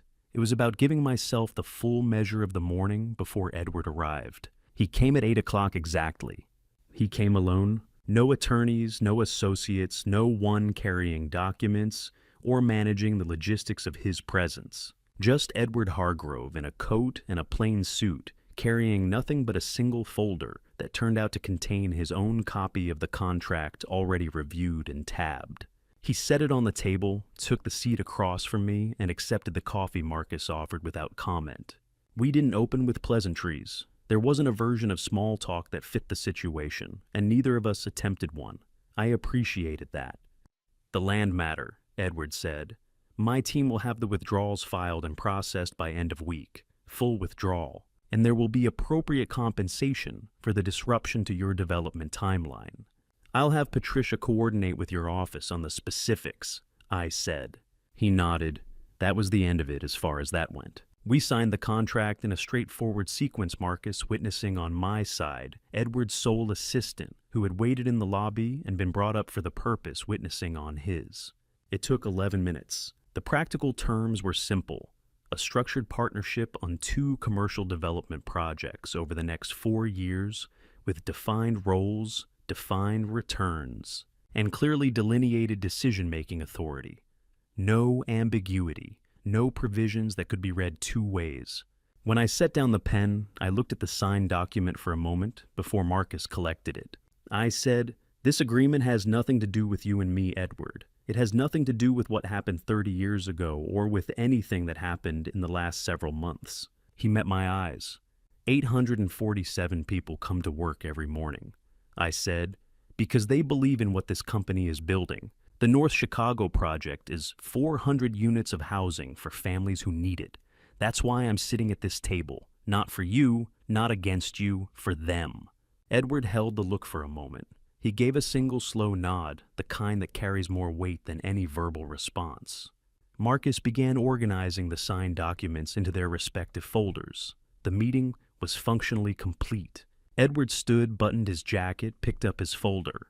He shook my hand, a clean handshake, brief and level. Then he turned toward the door. He stopped at the threshold. "I spent 30 years becoming a particular kind of man, Robert," he said without turning around. "Not a kind I'd recommend. Don't let your daughter spend her years becoming the version of herself that someone else decided she should be." He walked out. The door closed behind him, with the ordinary sound of a door closing, which is how most significant moments end, not with punctuation, just the next ordinary sound following the last. Marcus and I sat in the quiet for a moment. Then he gathered the remaining folders and left to begin the filing process, and I sat alone at the conference table with my coffee and the February morning outside the window, and I let the room be still. By 2 o'clock I was on the south side. The house looked the same as it always does. Same shutters, same gate, same crack in the sidewalk that Natalie used to hop over with both feet. The garden was still bare, the perennials Margaret had planted, pressing up under a thin crust of remaining frost, waiting for a season that hadn't arrived yet. I sat on the porch step with my coat on and reached into my inside pocket for the notepad page I'd folded and kept there since the previous morning. I unfolded it on my knee. What I had written the night before the meeting was a beginning, rough compressed. The kind of writing you do at midnight when you're trying to get something from inside your head onto paper before it changes shape. I read through it once. Then I took out a pen and kept going from where I'd left off, filling the rest of the page, and then a second page I'd brought folded inside it. I wrote until the thing was complete, until I'd said what needed to be said in the right order, with nothing important left out and nothing included that was there for the wrong reasons. When I finished, I read it through from the beginning. I made 2 small corrections. Then I folded the pages carefully twice precisely and placed them in the envelope I'd brought from the office. I wrote Natalie's name on the front in the kind of deliberate hand that means you're paying attention to each letter as you make it. I held the envelope for a moment, then set it on my knee. From the same inside pocket, I took out the other envelope. It was yellowed now, the paper softened by decades of being kept and moved and kept again. The handwriting on the front was Margaret's my name in her careful script, with the date written beneath it in smaller letters. 2001. I had opened it once 23 years ago, on a February morning in that same office building, and I had read it through once and then folded it back and placed it in the envelope and carried it forward without opening it again. Not because I was afraid of what it said, because I hadn't been ready to receive it fully, and I had known that at the time, and I had made a decision to wait. I opened it now. The paper had the particular texture of old things kept with care, thin, dry, holding its folds precisely. Her handwriting was the same as I remembered it, the same as it was in the photograph from 1993, the same as it had been across every letter and note and grocery list she had ever left on the kitchen counter, consistent, entirely hers. I read it through to the end. When I finished, I sat with it in my hands for a long time. The garden in front of me was very still, no cardinal today, just the bare stems and the frost and the particular quiet of a place where something that mattered had once grown and would grow again. I folded the letter back into its original creases carefully along the existing lines, the way you fold something you intend to keep. I put it back in its envelope. I held it in both hands. And then, for the first time in 22 years, I let myself sit with what it had cost, all of it. The 30 years and the silence and the distance and the $11 in the checking account and the secondhand couch and the nights working until 3 while a child slept in the corner, and what it had produced and what it had not produced and what might still be possible. I did not make a sound. I simply sat in the garden that Margaret had planted because she wanted things that came back on their own, and I let what was true be true, and the winter held its quiet around me. When I stood up, I put both envelopes in my coat pocket, one to send, one to keep. I walked back to the truck. A year is a long time, and no time at all, depending on what you're measuring. The office looked the way it always does in December. The string lights that Claire had wound around the windows sometime in the first week of the month. The small tree on the reception desk that Marcus had ordered from the same florist on the corner of Wabash every year for 20 years without variation. He claimed it was because the tree was a reliable size, and the florist gave us a good rate. I had long suspected it was because consistency in small things was one of the ways Marcus maintained order in a world that didn't always cooperate. Both things could be true. The team had gathered in the main floor space, which we cleared on the last working Friday before the holiday each year, the table pushed back. The chairs arranged in the loose configuration of people who were comfortable enough with each other not to need formal seating.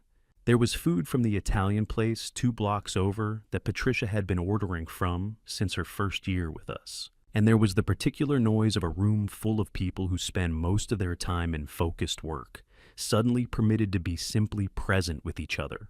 847 people, and a fair portion of them were here tonight. I moved through the room the way I always do at these gatherings, not anchored to any one conversation, not performing a circuit, just present, stopping when something warranted stopping for, listening when listening was what was needed. I've been doing this long enough to know that the thing people remember from these evenings isn't what was said at the podium. It's the 30-second conversation by the food table where someone felt like they had been actually seen. The year had moved the way years do, when they contain significant things, not quickly, not slowly, but with a particular texture that you notice only in retrospect. In March, Marcus had finalized the documentation on the Hargrove matter, the legal withdrawals, the compensation filing, the partnership agreement processing through its initial stages. The North Chicago project had resumed its timeline in April, 2 months behind the original schedule, which was recoverable. The foundation work was underway. In April, Natalie had called and asked if I wanted to get coffee. We had met at a place near her apartment, a small corner cafe, not the kind of place you go to be seen the kind you go to, because the coffee is good and the tables are the right distance apart. We had sat for an hour and a half. We had not resolved anything. We had talked about ordinary things, a book she'd been reading, a neighborhood I was considering for a smaller project, the way the city looked different in spring than in any other season. At the end, she had said, "Same time next month," and I had said yes, and then we had both understood that the question hadn't really been about coffee. She had ended the marriage in June. I knew this because she had told me directly in a text message that was brief and factual, and that asked for nothing in response except acknowledgement. I had replied with 4 words, "I'm here if needed." She had sent back a single word that meant she had understood. In September, we had dinner. A proper dinner at a restaurant. She chose where we sat for 2 hours and talked about things that were closer to the real things, her work, which she'd redirected towards something she'd been putting off for years. My work, which I described more fully than I had in a long time, the South Side house, which I told her I still owned and still visited, and which she said she'd like to see again someday when it felt right. Someday when it felt right. That was where we were, which was further than we had been and not as far as we would get, and the right pace for the distance we were actually covering. Marcus found me near the windows around 8 o'clock. He was holding 2 glasses, one of which he extended in my direction, and wearing the expression of a man who has something he wants to say and has been waiting for the right moment. "If I could have everyone's attention for approximately 45 seconds, he said, addressing the room without raising his voice much. Because 45 years of managing rooms had taught him that you don't need volume if you have presence. The room settled. "I've worked for this company for 15 years, he said, "which means I've watched it be built from a version of itself that occupied half this floor into whatever it currently is. Which is considerably more complicated to explain at parties." A small laugh from the room. "I've watched it make decisions that prioritize people over margins on more than one occasion, in more than one context, and I've watched those decisions turn out to be correct." He turned toward me briefly. To the man who figured out early on that the difference between a building and a place where people actually live is whether someone cared enough to get the details right, and who has been getting the details right for 30 years. He lifted his glass. The details. The room echoed it back, the details in the loose, warm way of people who meant it without needing to perform it. I lifted my glass.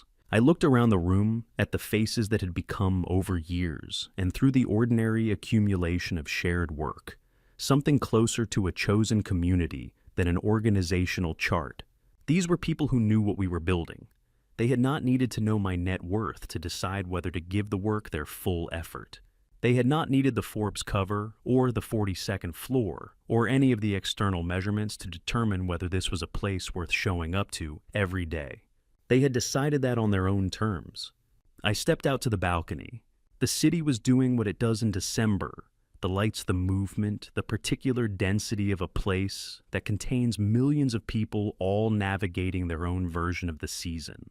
The snow had started sometime in the last hour, the small, steady kind that doesn't announce itself, just arrives and continues. My phone buzzed. Natalie. "Merry Christmas, Dad." Her voice was different from a year ago in the way that mattered most. Not studied, not compressed into the shape of something safe. Just her voice in its ordinary register, without the slight careful quality that had been there for longer than I'd let myself fully notice. "Merry Christmas," I said. A moment of quiet, comfortable, not empty. "I read the letter again this morning," she said. "Your letter. Take your time with it," I said. "I am," she said. "I'm trying to." "I know," I said. "I can tell." Another pause. The snow fell on the city below us, or at least on my portion of it, 14 floors up, which was the only portion I could speak for. "Merry Christmas, Natalie." "Merry Christmas, Dad." The call ended. I held the phone for a moment, then put it in my pocket. Behind me, the balcony door opened. "The food is getting cold," Marcus said, "and I have told that particular joke 3 times in 3 consecutive years, which means it has officially become a tradition, which means I'm now obligated to continue whether or not it gets funnier." I turned around. The smile came without deciding to smile, which is the only kind that counts. Not the expression I use in conference rooms when I need to signal something, and not the one that means I know something the other person doesn't. Just a smile, uncomplicated, the kind that happens when you're standing in the right place at the right time, and you know it. "Then let's go in," I said. Marcus held the door. I walked through it. The warmth of the room came back around me. The voices, the lights, the particular sound of people who had decided on their own terms to be somewhere together. The balcony door closed behind us. Outside, the snow continued falling on Chicago in the patient, indifferent, faithful way that snow falls on cities covering the old and the new alike, making no distinctions, asking nothing, simply arriving and staying for as long as it stays. If there's one thing I want you to take from this family story, it's this: silence is not the same as strength. I told myself for decades that keeping quiet was a form of protection, protecting Natalie from the weight of my past, protecting myself from having to explain who I was before I became who I am. What I actually did was make myself a stranger to my own daughter. And a stranger, no matter how wealthy or how respected, is still a stranger. Don't do what I did. Don't wait until a family betrayal forces your hand before you decide to be honest with the people you love. Don't convince yourself that withholding your story is a gift. It isn't. It's a distance you're choosing to keep, and distance held long enough becomes the default. Natalie didn't grow apart from me because she stopped caring. She grew apart from me because I never gave her enough of the real me to hold on to. I've lived long enough to know that family betrayal doesn't always come from enemies. Sometimes it comes wrapped in the language of concern, spoken quietly, repeated often enough that the people closest to you begin to mistake it for their own conclusions. Derek never raised his voice. He never told Natalie a single dramatic lie. He simply repositioned the truth inch by inch until she was standing somewhere she didn't recognize and didn't know how she'd gotten there. That is the kind of family betrayal that leaves no fingerprints and the kind that does the most lasting damage. What saved this family story, if anything did, was not strategy. It was not the folder Marcus prepared, or the meeting in the boardroom, or the contract Edward signed. It was two people standing on a rooftop in the February cold, finally saying true things to each other after years of saying careful ones. I'm not a religious man in the conventional sense, but I do believe, and I think God places certain people in our lives not to make things easier, but to show us where we've been looking away. Margaret was that for me, and losing her taught me too slowly that the people still here deserve more than what I was giving. This is my family story. I'm not proud of all of it, but I can account for it, and that I've come to believe is the most honest thing any of us can offer. Thank you for staying with me through this entire journey. If this story stirred something in, you drop a comment below. What would you have done differently in Robert's position? I'd genuinely like to hear your perspective. If this kind of storytelling resonates with you, consider subscribing so you don't miss what's coming next. A quick note: while this story draws from real human experiences and social themes, certain elements have been dramatized for narrative purposes. If this style of content isn't your cup of tea, no hard feelings, there's plenty more to explore.